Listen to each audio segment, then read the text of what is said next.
começando o programa Caminhos de hoje. O programa que vai abordar dois assuntos muito importantes. Primeiro, vamos falar sobre os italianos, os nossos maravilhosos, queridos imigrantes italianos que tanto contribuíram para a formação da nação brasileira. Participaram da formação histórica desses 500 anos, participaram também da nossa cultura que hoje nós temos. Muitos hábitos e costumes que fazem parte da nossa vida, do nosso dia a dia, da nossa sociedade, são oriundos deste maravilhoso povo italiano. Vamos conversar aqui com um dos especialistas e correspondente também consular da Itália. Ele, quem nós estamos mostrando nesse momento, Dr. Giancarlo Nardi, vai falar a respeito também de um outro assunto que ele domina muito, que é um termo não muito conhecido, vaticanólogo, que é o estudioso das religiões, ele que sabe das informações e da história do Vaticano. Portanto, tem muito a nos dizer e a nos contar no programa de hoje. Eu começo perguntando e saudando o doutor Giancarlo Nardi, o que vem a ser vaticanólogo na acepção da palavra, para que o telespectador possa realmente entender todo o nosso programa de hoje. Pois não. Primeiramente, quero agradecer o convite da Rede Vida de eu estar presente nesse programa. Inclusive, a semana passada nós comemoramos os 53 anos da República Italiana. Dia 2 de junho, não é? Dia 2 de junho, exatamente. Então, é um momento oportuno. Vaticanólogo, quer dizer, meu querido, é o seguinte: sou um estudioso de religião, sou um estudioso de religiões, acompanho para e passo todo o movimento do Vaticano.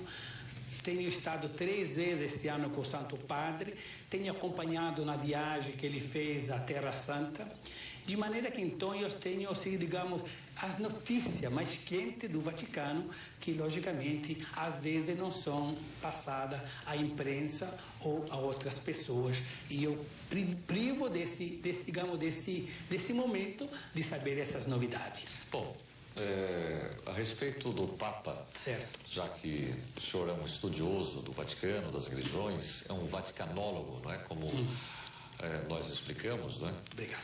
O Papa foi considerado pela revista Time entre as 3 maiores personalidades políticas do século.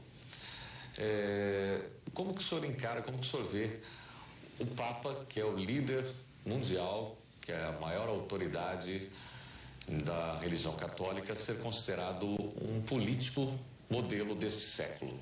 Eu vou lhe explicar. Esse Papa é um Papa extraordinário, é um Papa que realmente é uma das personalidades mais marcantes desse século, pelo seguinte: um homem que levou a paz, o carinho, a fé e o amor aos mais longínquos rincões deste mundo. O homem que fez quase 100 viagens aos 5 continentes, viajou mais de 1,5 milhão de quilômetros para dar a paz. Ele foi o responsável pela derrocada do comunismo nos países nórdicos, nos países da Cortina de Ferro. Ele foi o responsável para que o Fidel Castro fosse novamente a visitar uma igreja, para que o Fidel Castro abolisse aquela escravatura que havia, digamos, a religião católica dentro de Cuba. Portanto, reabriu as portas às pessoas que são católicas e que pudessem ter uma esperança divina, enquanto que, logicamente, a esperança do regime, não querendo criticar nada, não poderia lhe dar essa esperança.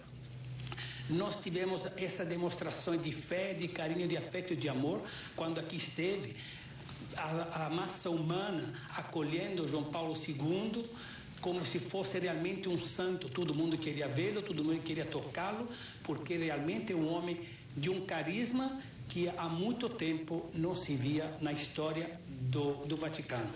Eu posso lhe dizer que quando eu estive em Roma há mais de 20 anos na sua nomeação para Papa, na sua eleição para Papa, quando sai aquela célebre fumaça branca que habemos Papa, foi uma situação um pouco conturbada. Eu posso até lhe dizer em poucas palavras, quando ele assumiu, eu estava com medo de assumir o papato em Roma, o vescovo de Roma, como ele é chamado, porque há 452 anos que não se elegia, que não se fazia um papa no italiano. Então ele um pouco receoso disto, por dois motivos. Naquela oportunidade, o comunismo ainda era em evidência, e o próprio prefeito, síndico de Roma, era comunista. Vai chegar um papa que não é italiano. Havia até um medo de um certo conflito religioso, enfim, político, coisa que não aconteceu.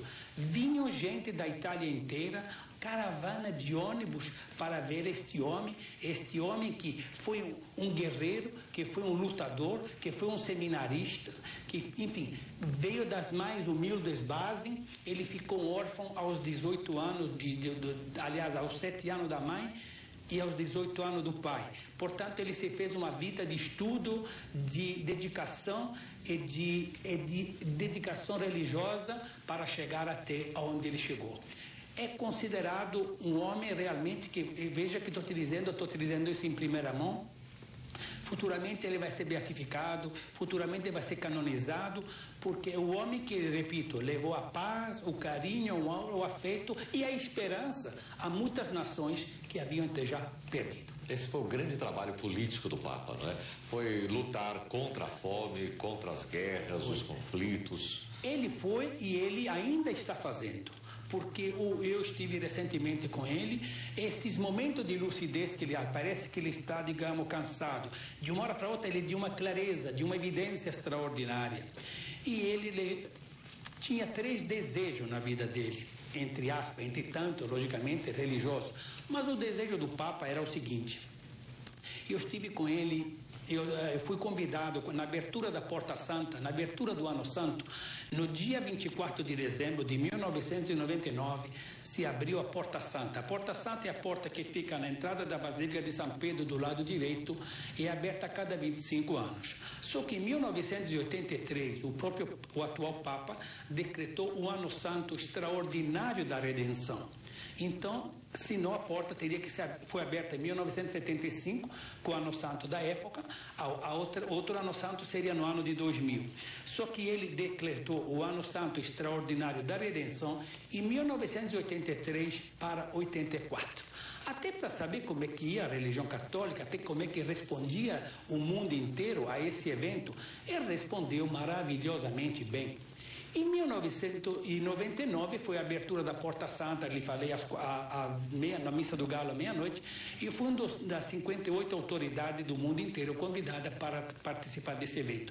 Foi uma festa grandiosa, uma festa extraordinária, porque este ano, além de ser o Ano Santo Jubileu 2000, é o Ano Santo mais importante da história do cristianismo, do catolicismo, porque além de se comemorar o fechamento do 2º milênio, além de se comemorar a abertura do 3º milênio, porque o 3º milênio não começou ainda, o 3º milênio vai começar dia 31 de dezembro, após a meia-noite, que é o 3º milênio. Comemoramos os 2000 anos do nascimento de Jesus Cristo e suas glórias, a coisa mais importante do catolicismo. Comemoramos, logicamente, o 3º segredo de Fátima, a abertura que todo mundo esperava, esse segredo com grande, logicamente, expectativa. E, graças a Deus, não foi nada de grave, nada de extraordinário. Eu estive em Fátima recentemente, quando foi a abertura do segredo, e foi uma coisa lúdica, uma coisa simpática, porque, afinal de contas,